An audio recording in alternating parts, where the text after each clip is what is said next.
Hi guys, how you doing? Now I will tell you that I am filming this early today, and my soldering guys are on their lunch break, but I'm sure that now I've started the video camera, we're going to cue the siders to come back. So if you hear a lot of banging, sorry, can't really do anything too much about that. Now, I not only have tea, but my coffee, my tea chaser, so I'm really going out there. Today, without further ado, we are going to talk about Miss Elizabeth Bisceglia Broderick. So, Betty Broderick. This is what we have on the agenda for today is Betty Broderick. I'll probably do a live chat in the evening just because I have to do that for a reason. But anyway, I'm also going to talk a little bit about our book club. Let's dive into the Betty Broderick case, okay? Elizabeth Ann Bisceglia was born in 1947 in Eastchester, New York. She was one of 6 children born to her successful building contractor father. And Betty's mom ruled their roost. And the father being so successful, Betty and her sisters had closets full of designer dresses, they had cooks and they had housekeepers, and they were used to a very upscale lifestyle. Betty never lived away from home.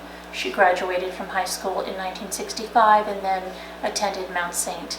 Vincent's Catholic College, where she majored in English.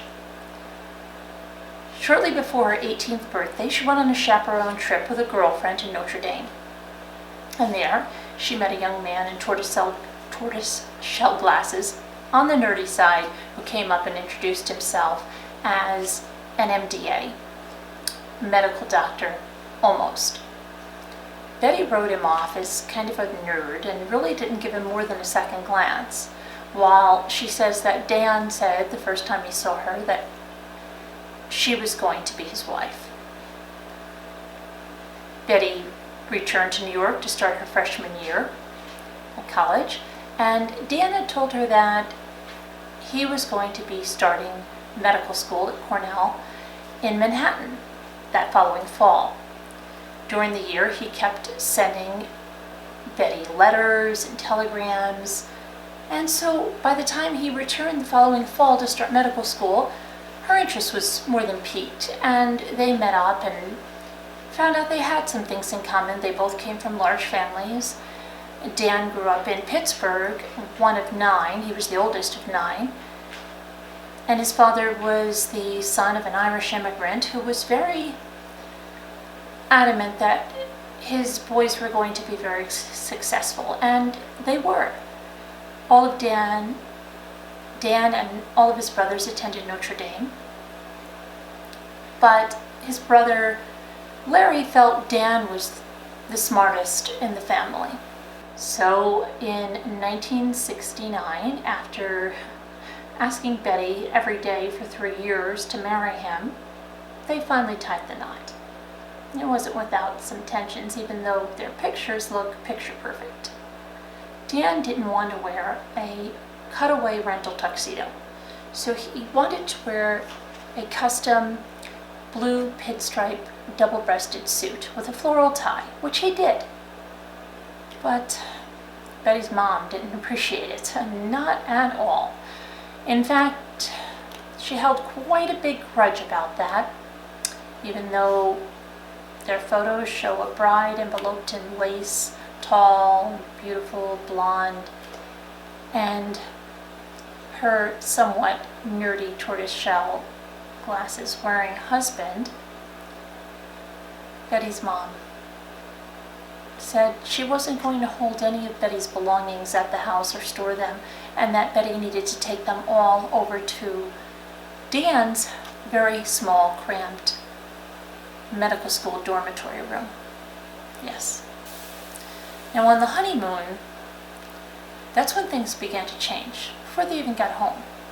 Dan, seemingly feeling very confident that he didn't have to vie for Bets, as he called her, Bets's attention, kind of just stopped courting her. And Bets didn't like that too much, not at all. In fact, as she returned home from the honeymoon, not only was she pregnant, she was also thinking this marriage might have been a mistake. Nonetheless, she began teaching the 3rd grade. She found out she was pregnant. She needed to conceal her pregnancy through that year. Gave birth to their daughter, Kimberly, and that's when Bet's mother sent over many essential clothing items for the baby from Saks Fifth Avenue, but their little daughter actually spent the first months of her life in a dresser drawer as her crib. Now, Dian, graduating from medical school, decides that he really wants to embark on the emerging medical malpractice field. So he talks to Betty about going to Harvard Law School, which she fully supports because she sees that it's going to bring with it what they both desire. The lifestyle, the opulent lifestyle they both crave, along with the big family and being very successful. So she is fully supportive. They moved to Somerville, Maine. However, as Dan becomes involved in law school, he's making friends, he's blossoming, he's, immersed in conversations every day where Betty's feeling very, very trapped. She gives birth to their 2nd child, another daughter named Lee, and she is now away and isolated from her family. She doesn't have friends really in this working class town, and she's feeling very trapped with the kids. Now you'll find Betty is now resorting to these threats of leaving Dan, which will continue through the rest of their marriage. In fact, Dian's brother would estimate that in the 12 years of marriage, she must have threatened to leave him at least 100 times. They always seemed to be empty threats because she would find herself pregnant or something else and decide, it wasn't something she wanted to do, but it's something she used. Dan was no prize himself. He had his own issues. And nonetheless, he graduated from Harvard Law School, and he got a job out in San Diego with one of the oldest law firms out there, very prestigious law firm, and he quickly moved right up the ranks because he was a very powerful orator and he had the sense of humor, and that combination just made him very sought after and helped him to rise through that company very quickly, so that his income level quickly rose as well, and Betty really appreciated that too. They started to, really start rolling in the chips there, and Betty gave birth to their 3rd child, their first son, Daniel Broderick IV. And they bought their first house out there. They were putting in a swimming pool in 1978, and in 1979, Betty gave birth to their 4th child, a son, Rhett. So now they have 2 boys, 2 girls. They're living in a big house with a swimming pool out in California, and they're yucking it up with high society all around. The other attorneys in the firm, their spouses, they're going to the country clubs, and you would seem to think they had everything that they desired, but they weren't happy. Betty, even though she was fully immersed in being a mom, she was coaching soccer and into scouts with the kids, she was feeling very, very trapped. She felt that she went from feeling accomplished and just feeling so great about herself to feeling just no identity of her own other than being a mother and Dan's wife. And it wasn't sitting well with her, let's say.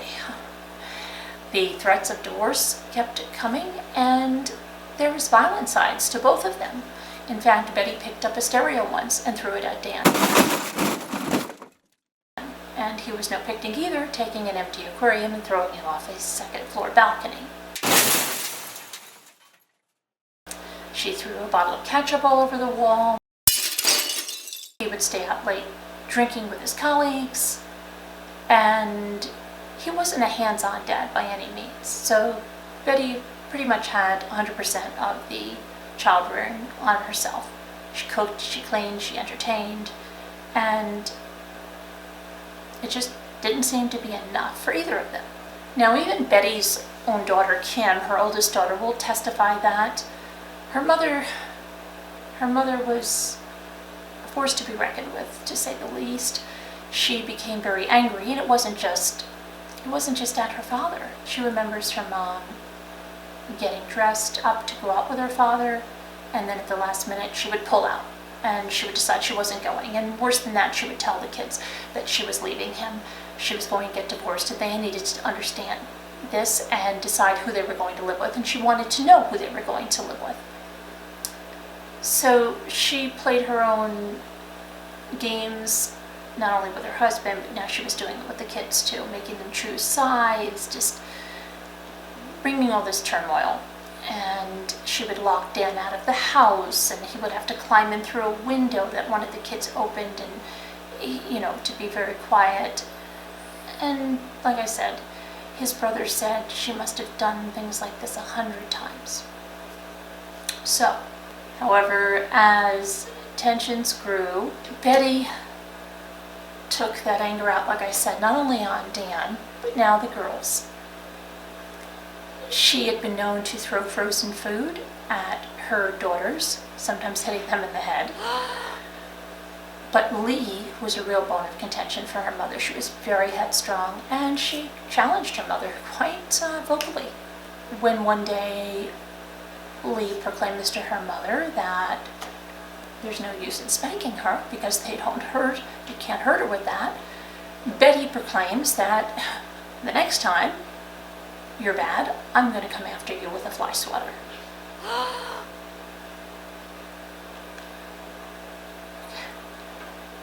I don't know why the second part doesn't seem funny to me, but I'm just thinking about like a floppy fly swatter. Is that really? I don't know. Maybe I'm wrong. I don't know. I have no idea. Thankfully, I'm imagining like someone like that. I wouldn't picture her just picking a fly swatter. When you hear the things she's done, I would just picture her picking something more intimidating to me, unless I'm missing something here. Fly swatter seems intimidating. It seems intimidating when I tell you what happened, so I don't even know where I'm going with it. I'm just thinking like this floppy fly swatter. I don't know. Given Betty's rage, I would picture her threatening the daughter with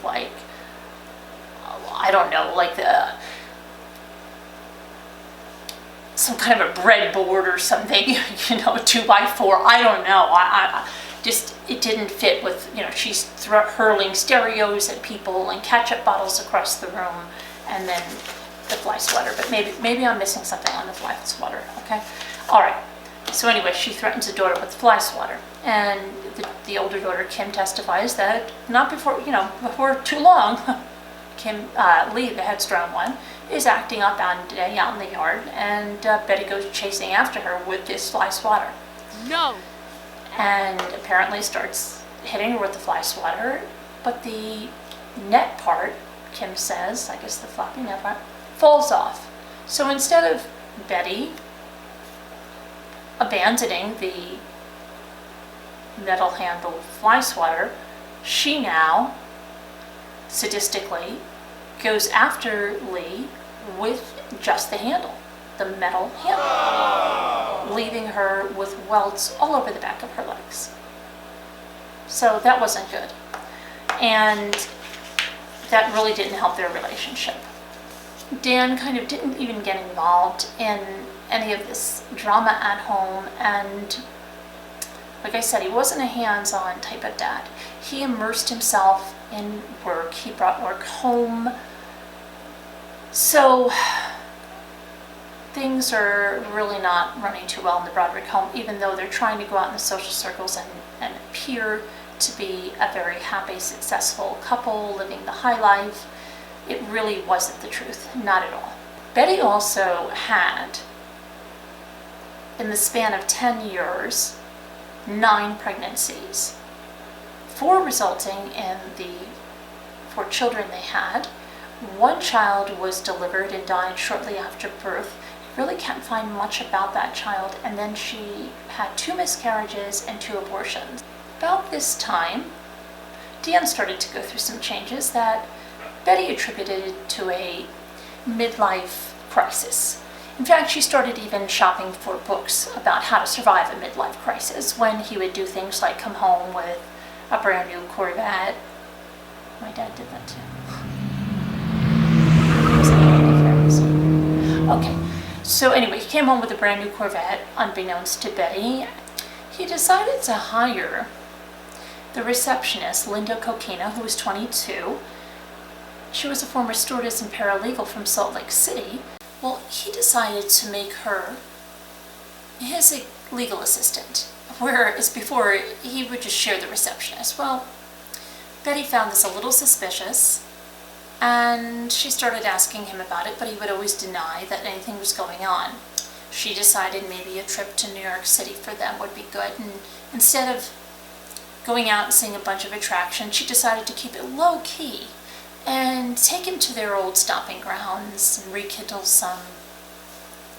maybe some of that romance that they originally had, but it didn't work out so well. And while on a walk, she says that Dan told her that he really didn't love her anymore. So that didn't work out too well. However, Dan, growing up in this Irish Catholic family, couldn't just give up on his marriage.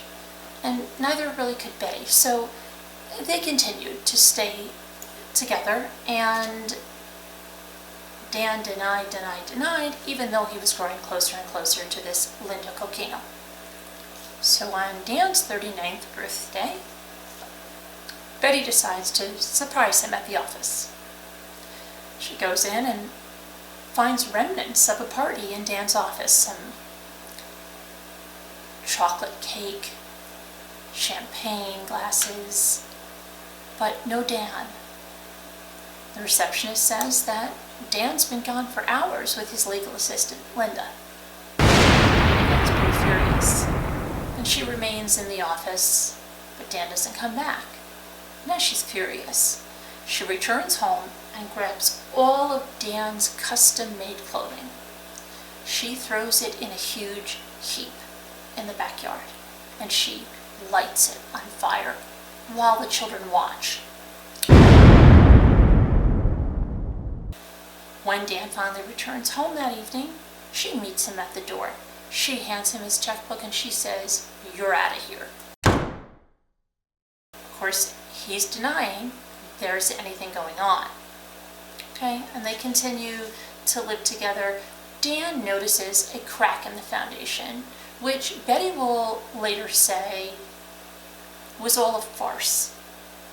Apparently the home needed some extensive renovations, but Betty felt that this was a farce to get her out of the house. He rents a larger than they have rental home, moves Betty and the kids there while their home is under construction. But things are still not going well. Dan is continuing this affair that he denies to Betty, and Betty's thinking that, well, this little thing over there down at the office, she doesn't have the class Betty has, she doesn't have the look, she doesn't have the education, she never even went to college, and she figures Dan will soon tire of her, but that's not the case. Dan instead becomes more and more involved with her. So as things heat up in the rental home, Dan moves back to the home with the cracked foundation. Now Betty's thinking, can I do to give him a dose of reality? I know what I'll do. So when Kim comes in and says, "Mom, can I take the car and go drive to a friend's house?" Betty turns around erratically and starts screaming. "No, you can't! Go pack all your things! You're going out! I'm leaving you at your father's!" And Kim's like, "What the heck is going on?" And she, so she made Kim pack all of her stuff, and she drives Kim crying, "Please don't leave me, Mom," here, to Dan's house, which is empty, no one's there, leaves her on the stoop. Father comes home, and he's like, "What's going on? Your mother left you here." "Yeah." So instead of what Betty thought was going to happen, that he was going to become overwhelmed and beg, for them to get back together and everything, and appreciate Betty and all she does, it backfires on her. So when Betty's sitting around thinking, like, how did that go wrong? I don't understand. How did that go wrong? All right, I think I know. I think I have to add another kid. So she goes over and drops off another kid at the doorstep. Then she waits.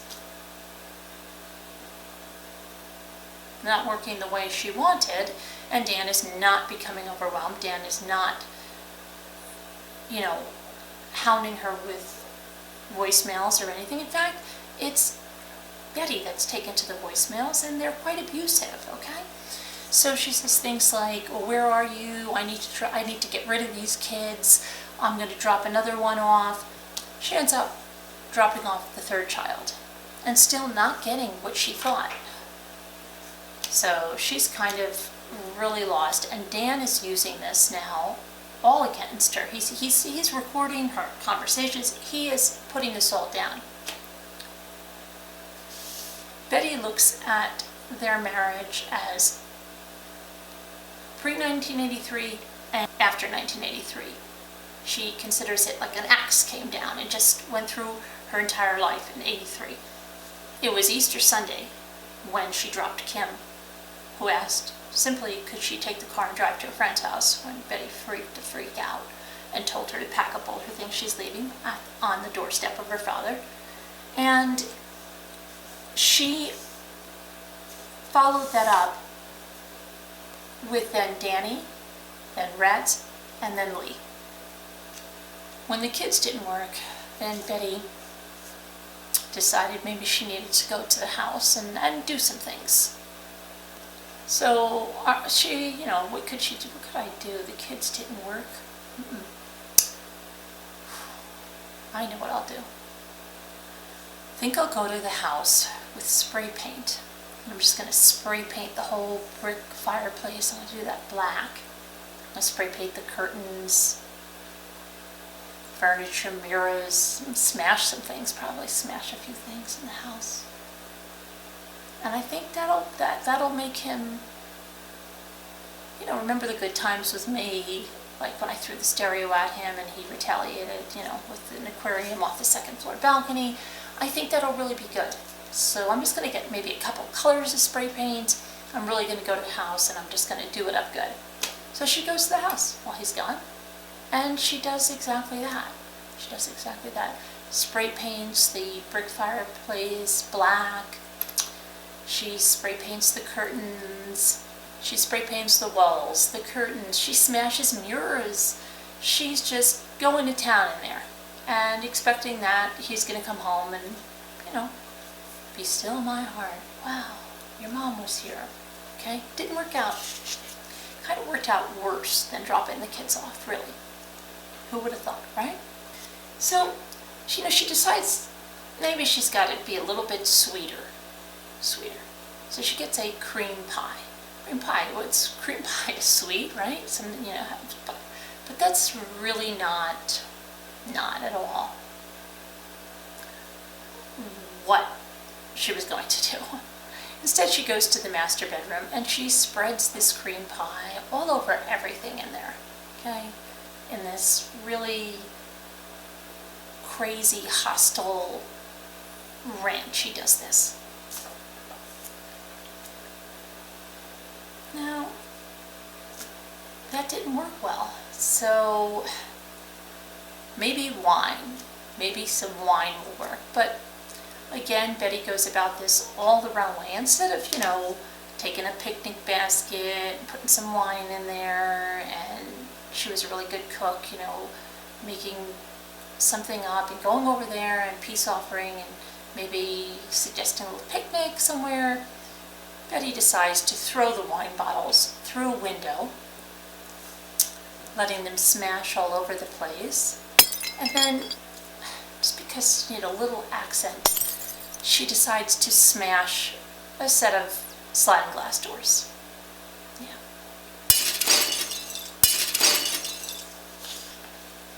Now, believe it or not, Dan at this time thought, this is not normal.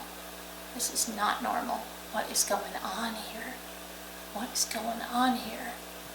Why couldn't she have used white wine? It's never going to come out of those rugs. But he realizes he has to get a restraining order, right? He has to. So Dan gets a restraining order that requires Betty to stay 100 yards away from the house, his car, and his office.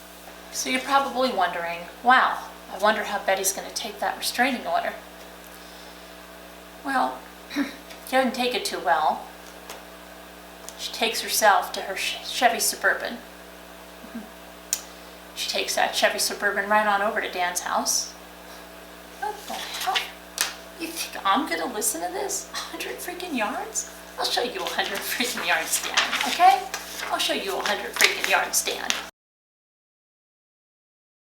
Now, at this point,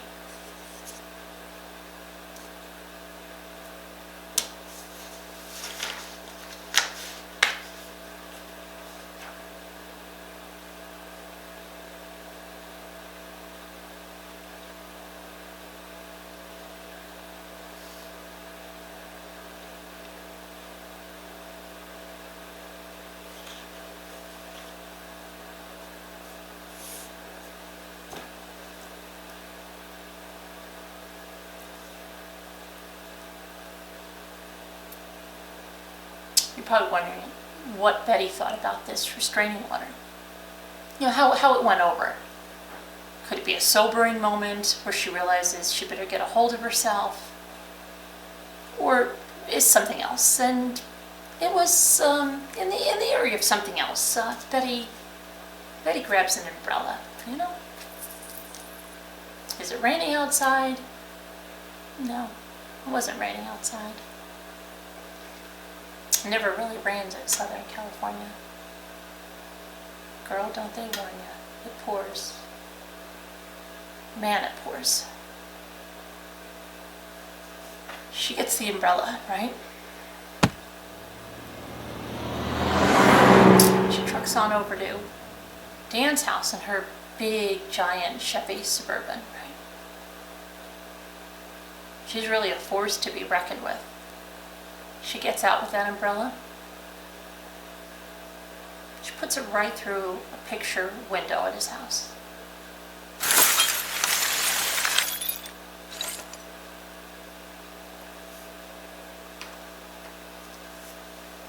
Apparently,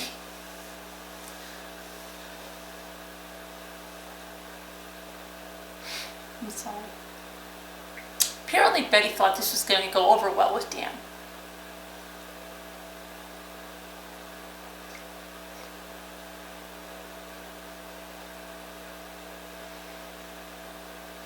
And she didn't pick up the phone and call anybody before she was doing this, you know? Which in hindsight would have maybe helped her if her friends were a little more level-headed. You know, hey Betty, what you doing? Oh, I'm getting ready to go over to Dan's house. You're not going to believe the bastard.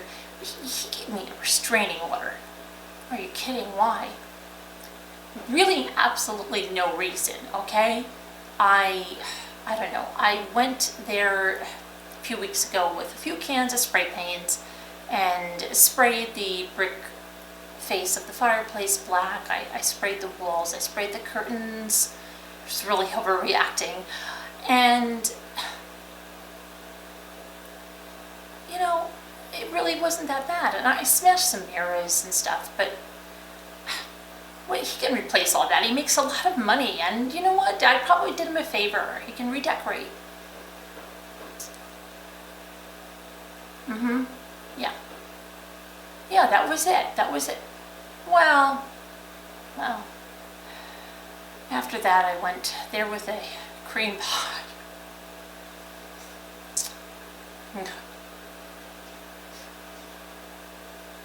I need a second.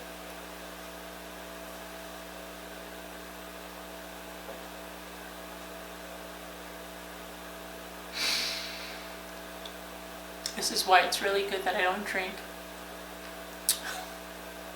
I don't do drugs.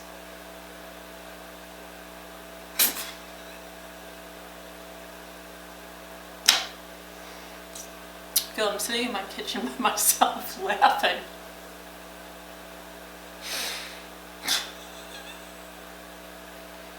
At the own thoughts, my own thoughts going through my head. It's kind of scary, right? Okay, I think I'm okay now.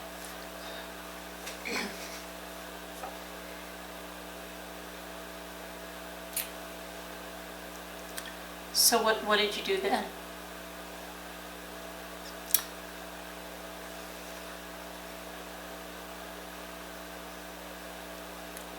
I picked up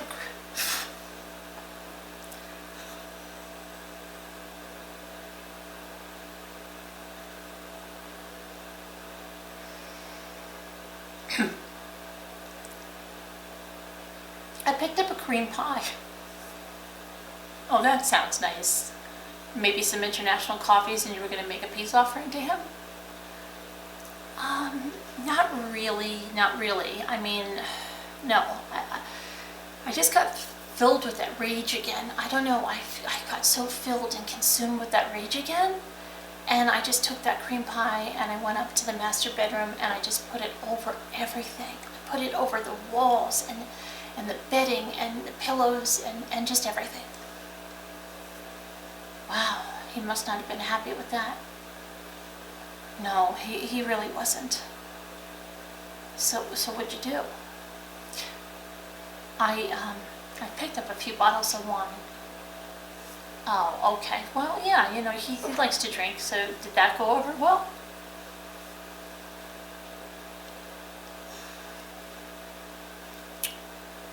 No, because I threw it through the windows, and as the bottles landed, of course, they smashed on the floor, and I picked a very dark, you know, burgundy wine.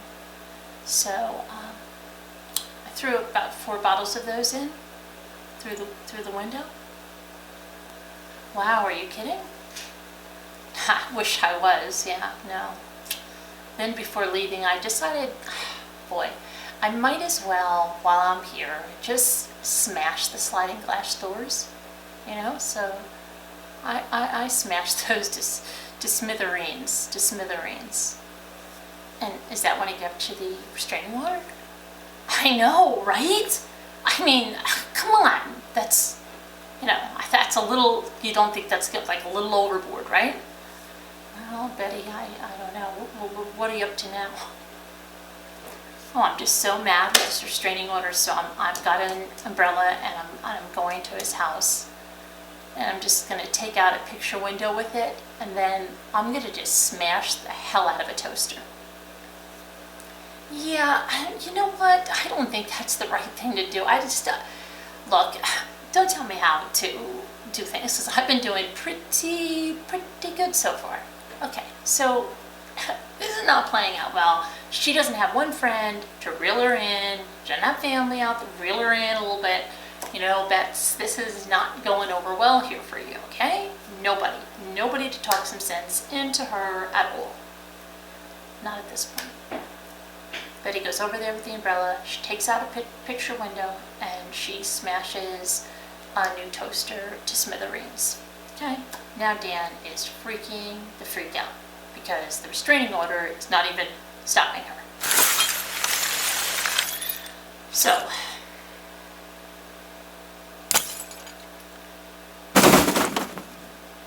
Dan files some criminal contempt charges against her. Things get worse. Dan sells that house right from under her. He finds some legal loophole to get around her and sells the house. Well, Betty's not pleased. She's not pleased, especially when he buys himself another house. He did buy. Let's give him some props. He bought Betty a house as well. He bought her a house in La Jolla Shores for $650,000, which back then was, you know, a nice house for her. Okay? Betty's not thrilled. Not thrilled that he sold the other house from under her. even though he bought her the new house, she's pretty mad. Probably more mad than the times before when she went there. So she hoists herself up into that big Chevy Suburban. It's not pretty. She goes trucking on off in that Chevy truckster over to Dan's new house. She drives that Chevy Suburban right into the front of his house, right into the front door. Dan is enraged. He is enraged now. Of course, the truck stuck there, right? He opens the door to yank her out of the car. She picks up a huge butcher knife that she had just under the front seat. Benny ends up staying a few days in a psychiatric ward.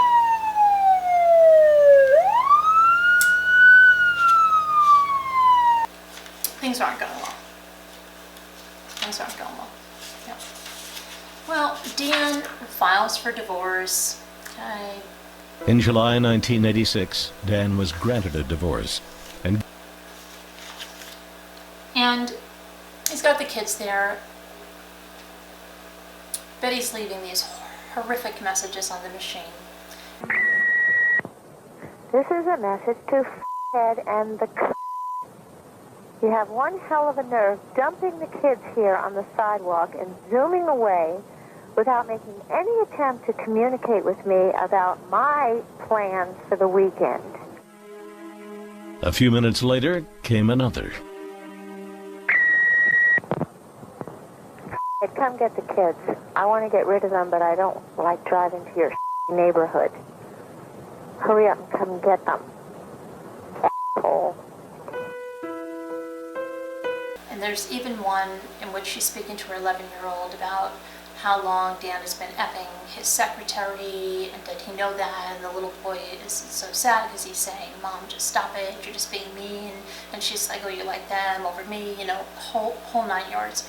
And beyond that, she was leaving really horrible messages for Dan and Linda, who then married. And then Betty claims that Linda was sending her diet aids because she put on about 60 pounds through this, and was sending her things, just things through the mail to enrage her. Wrinkle creams, things like that, okay? And meanwhile, they're happy, the kids are happy over there. Betty's leaving these messages. Now Dan's saying, every time you leave one of those messages that's filled with profanity, I'm going to start docking you on your support. And 1 month, she was in the negative area. But a judge said he couldn't do that, okay? It's not like a swear jar. He just can't do that. He would have to pay her the money. Given sole custody of their 4 children. He would voluntarily provide Betty with financial support until the final settlement could be worked out. In a formal letter, he let her know that if the phone messages didn't stop, the money would. From now on, he wrote, when you leave a message or call and use any vulgar or obscene language, you will be fined $100 per offensive word. These fines will be withheld from your support checks. Betty is just not getting any better with any of this, okay? And so on the morning of November 5th, after being served another legal contempt of court, or, whatever he was put, she just gets really upset. She's like, I'm so enraged. So in the early, right after dawn hours, she decides to go over there. And using her daughter's key, she enters the home. She's got a gun in her purse. She sneaks up to the master bedroom, where Dan and Linda's sleeping in the bed.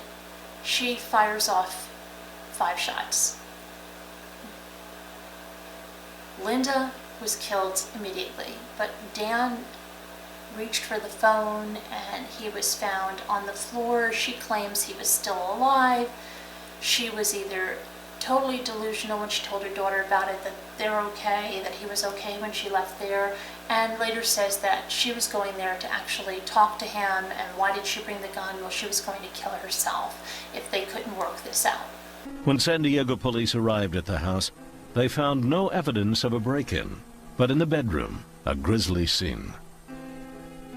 The 44-year-old lawyer lay on the floor, a bullet through his back. His wife, 28-year-old Linda Colquina Broderick, was stretched across the bed, the sheets drenched in blood from shots to her head and chest. Police quickly announced an all-out search for their sole suspect in the double murder. We have an all-units broadcast for Elizabeth Ann Broderick, who is the former wife of Daniel Broderick, one of the victims here. We believe she has some information regarding this case. Later that day, Elizabeth Ann Broderick, known as Betty, turned herself in. The 41-year-old mother of four would be tried on 2 counts of first-degree murder. Okay. She turns herself in, okay? And about a year later is when her trial starts. The prosecutor was Carrie Wells, okay? And this trial started about a year later. On the stand when Betty testified, she was very animated. She spoke about Dan, present tense. A courtroom camera brought the proceedings into San Diego homes. TV stations would even preempt soap operas to air Betty's testimony live. Betty Broderick had spent the months leading up to her trial at the Las Colinas Women's Detention Facility. She was really frenetic. She was really animated. She talked about Dan in the present tense the whole time. She talked like he was still alive. She wasn't even dealing with the reality that what had happened. So when Betty took the stand, she was talking about Dan in the present tense, and she was acting like he was still alive, and like she had no sense of reality. Meanwhile, prosecutor Carrie Wells tried to show that she was a cold-blooded, calculated killer who premeditated this murder of Dan and Linda. Yet the accused killer had enough presence of mind to devote much of her time trying to shape the public's perception of her case. She answered letters from all over the country. She wrote her children frequently, and she placed collect calls to reporters all over Southern California. She was very good at manipulating the press and telling this very broad-brushed story about all the alleged abuse that she had suffered.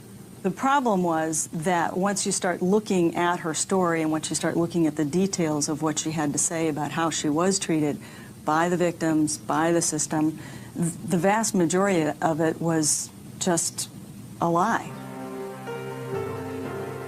California versus Elizabeth Ann Broderick began with prosecutor Carrie Wells describing the defendant as a cold, calculated killer. As she often would during the trial, Wells turned Betty's own words against her, playing tapes of the angry messages she had so often left on her husband's answering machine, messages Dan Broderick had carefully recorded and transcribed. I have very important things to ask you. You're making me mad. I'll kill you.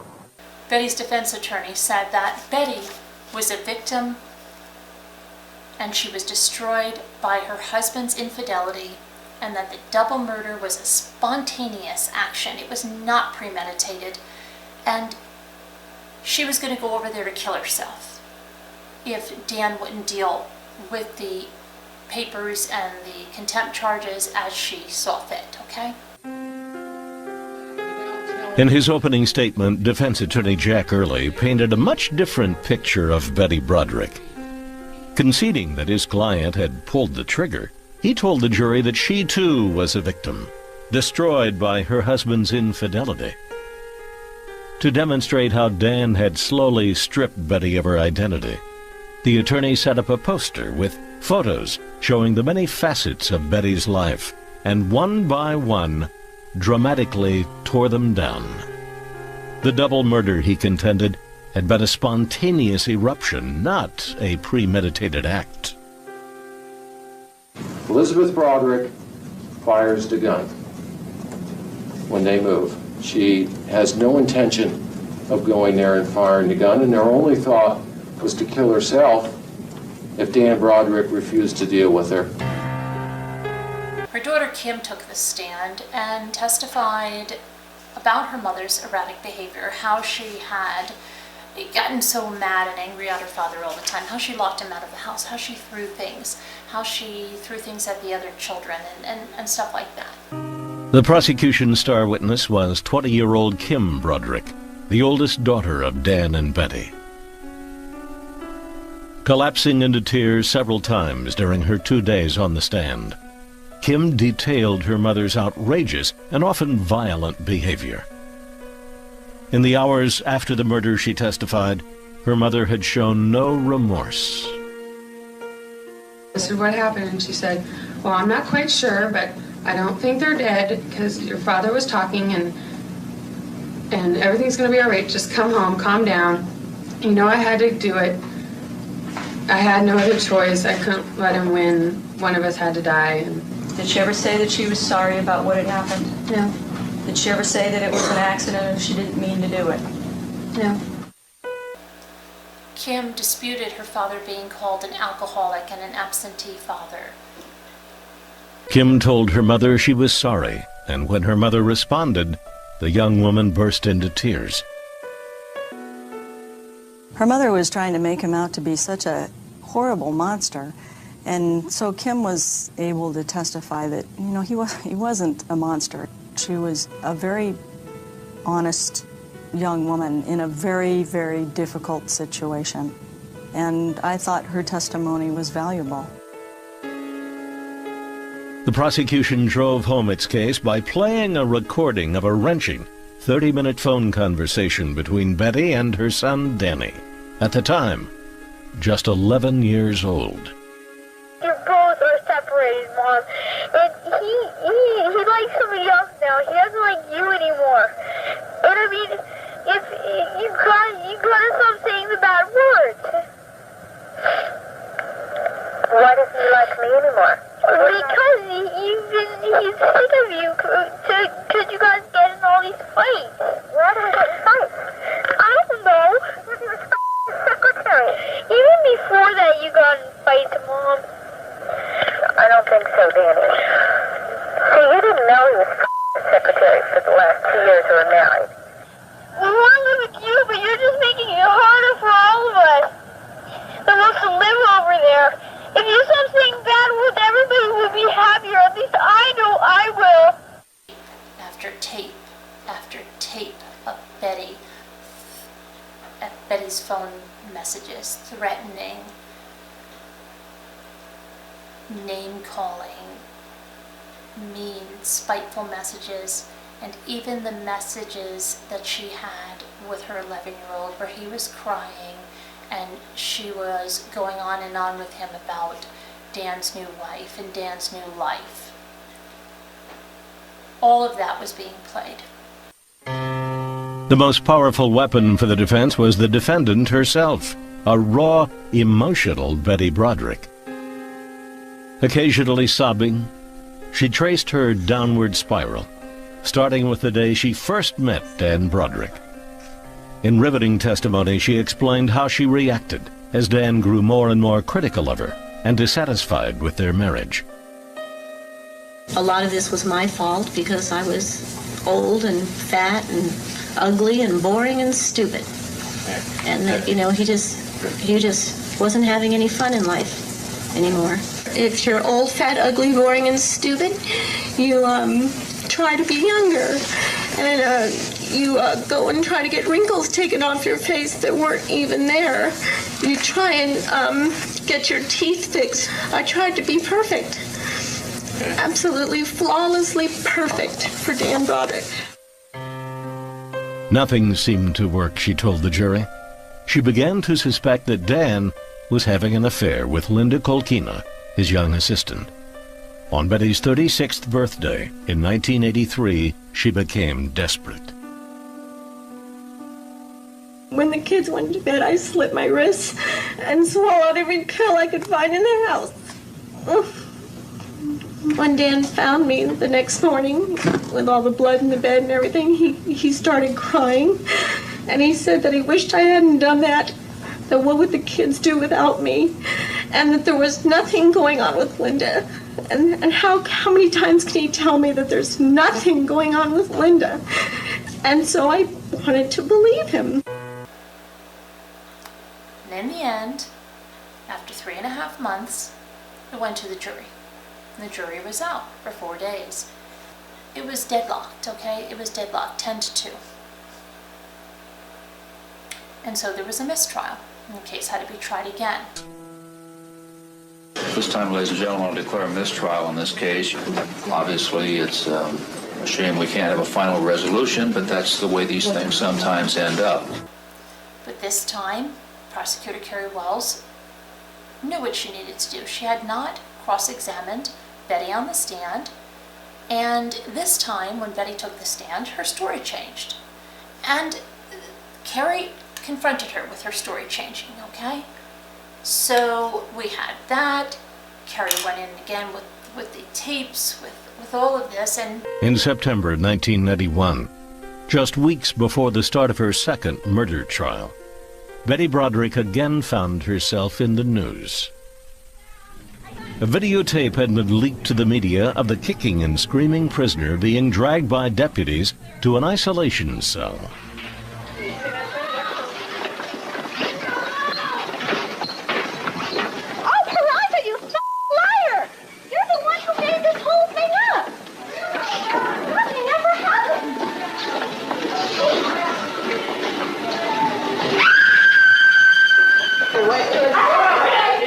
After the cameras stopped rolling, jailhouse sources said, Betty defecated and smeared her feces all over the walls. Betty's attorney claimed the incident was a setup, an attempt by prison officials to manufacture evidence for the prosecution's case against Broderick. They got a subpoena from the DA for any videotapes of Betty acting out in the jail. Lo and behold, there's a videotape of Betty acting out in the jail. Never had acted out before then. They'd never videotaped her before then. Opening arguments in round 2 of Betty's case began on October 15th, nearly 1 year after the first round ended in a mistrial. The cameras of Court TV ensured that the second trial would be a national spectacle. The Broderick case was one of the first ever broadcast live by the fledgling network. Once again, the defense sought to portray Dan as the guilty party. So what Dan did is when he took this and said, glass is not going to protect this picture. Your family is not going to be protected.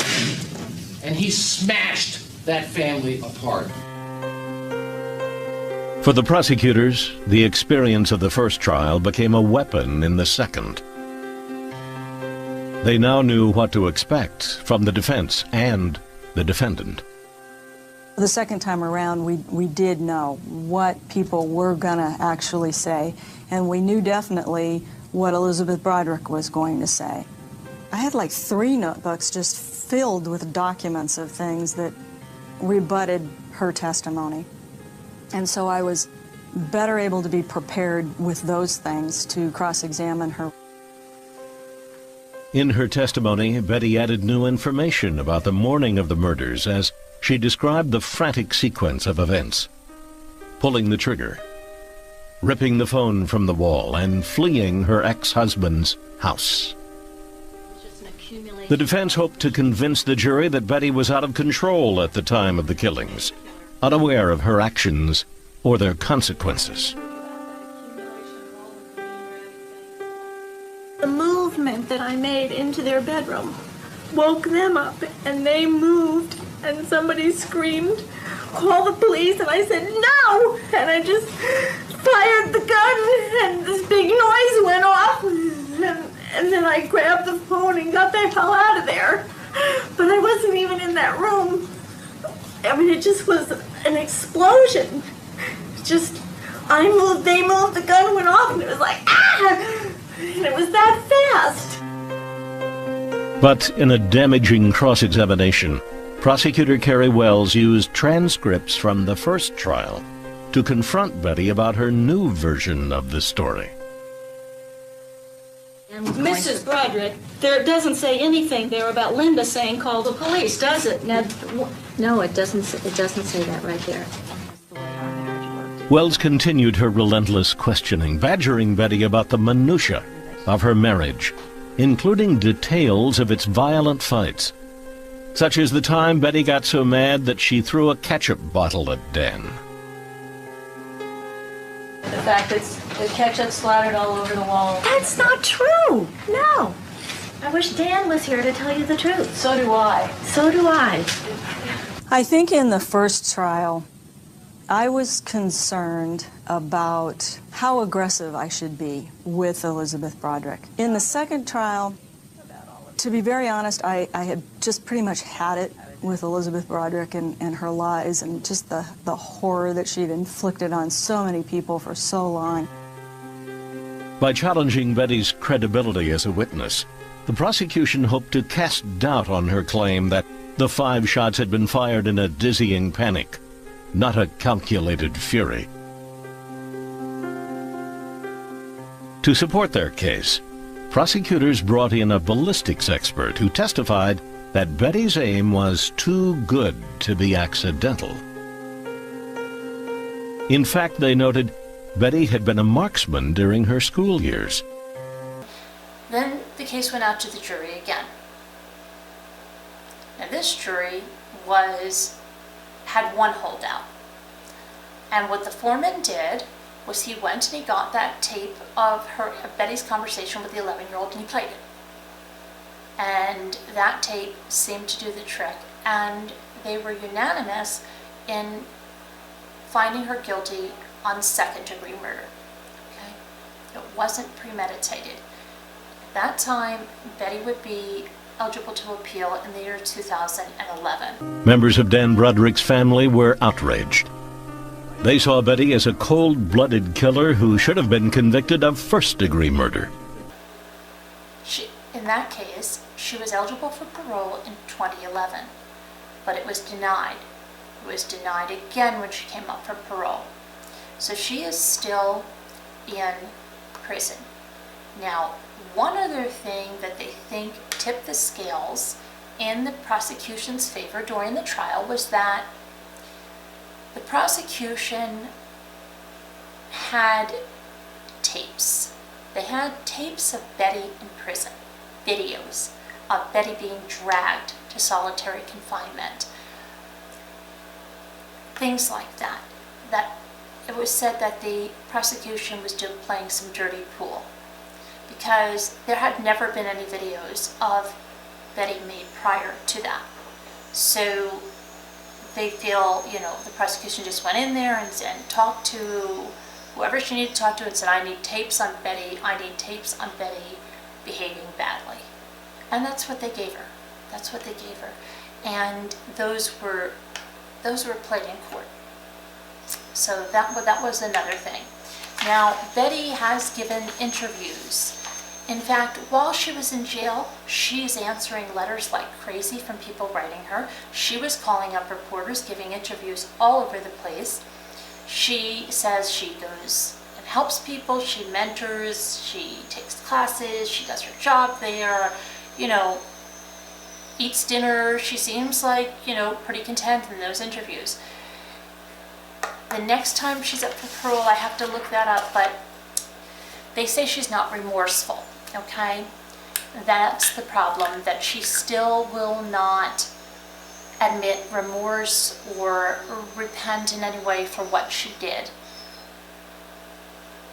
to Dan and to Linda.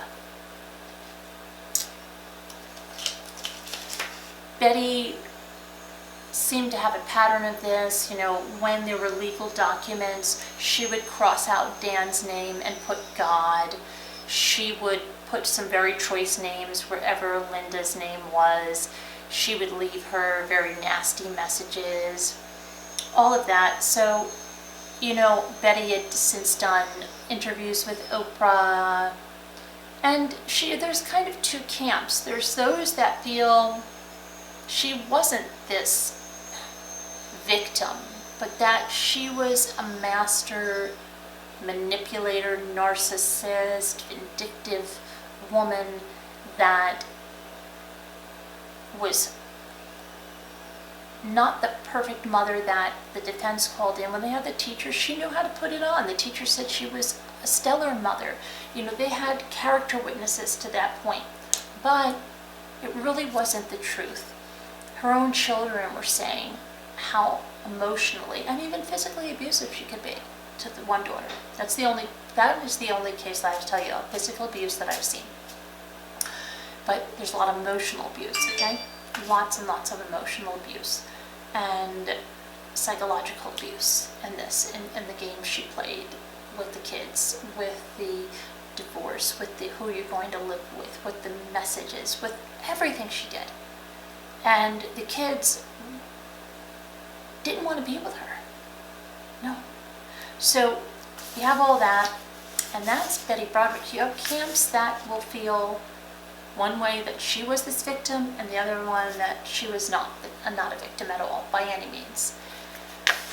And there's more we can dig around in. She supposedly had a lover that she took on, you know, at some point in this, who was totally blindsided when she went out and murdered them, okay? But that's the Betty Broderick story in a nutshell. Now, I'd love to hear what you think about this, where you stand with what happened and her guilt, or do you feel she's a victim? Do you feel she's a cold-blooded, calculated killer? What do you feel? Where that's, you know, where are you on all that? Put it in the comments there. And then I, of course, am in the live chat with you guys. And we can also discuss some things, some great things about the book. I'll just give you little feelers on this. I said, I know I missed in the chat, because it moves fast. Someone said, you know, sad face or something, I can't get the book. I don't know what it was now. There are some alternatives. Somebody said Scriber has it. So I'll see if I can get a link for Scriber in the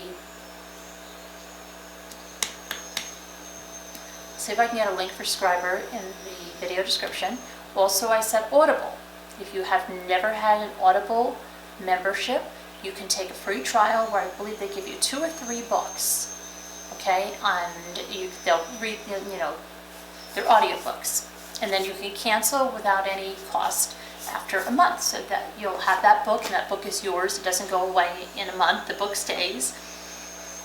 So if you cancel the membership, the Scriber membership is also a 1-month free trial. So either way, you'd have access to the book that way. There's also the library where you could get the book. And I did say that if somebody wanted me to, I would just read. Now I'm just going to straight on read into an audio file and load it as a video, probably just with the cover of the book, or, you know, show the pictures when applicable. But I'm not going to do a whole song and dance. I'm just going to read the book like an audio file. And then someone approached me today and said, you know, I would be willing to do it as well. The only thing is, here's the thing. For me to upload it, I need to get it in an MP4 file. You're not going to be able to send it through email because those files are too large. So if you have a Dropbox or something that I can snatch the thing so I can upload it, that's fine. You know, it would be interesting to hear everybody's accents or whatever. Wouldn't that be fun? It'd really be like reading group, right? Have different people reading. So anyway, And I just realized there's a fan on over there. I hope that has not making noise this entire time. But anyway, so yeah, we can talk about that too in the live chat. And I'm getting study guides and discussion questions and things like that with this book. And now my siders are looking at me. Hi. Okay. So anyway, I'm going to let you go. I'm going to edit this. I want to get this up. I'm getting messages galore on my phone now. So anyway, I'll talk to you guys very soon. And that's Betty Broderick for you. Okay? We can dive into any aspect or have any discussions about it once, if you want to. If not, I mean, there are a lot of movies. If you want to do some further digging around on it, there were 2 TV movies with Meredith Baxter Birney, which, wow, she is like a death bringer for Betty Broderick. And plus, if you look at her own marriage with David Birney, maybe not so, she didn't have to act so much, according to certain reports. And then there's the Oprah interview you can look into with Betty Broderick. There are books written about Betty Broderick. I'll link whatever I can in the video description in case you want to do some more digging around. And it's a very interesting case, and it is, because I know we're going to get, why aren't you doing a current case? She's still able to come up for parole. So this is kind of an ongoing case, and this is a case that's a request. Some people love, I don't know. Don't be so negative, people. Don't be so negative. That's it, because my guys are right here now. But I'm going to go get this processed, get this up, be in the live chat here. See you later, guys. Bye.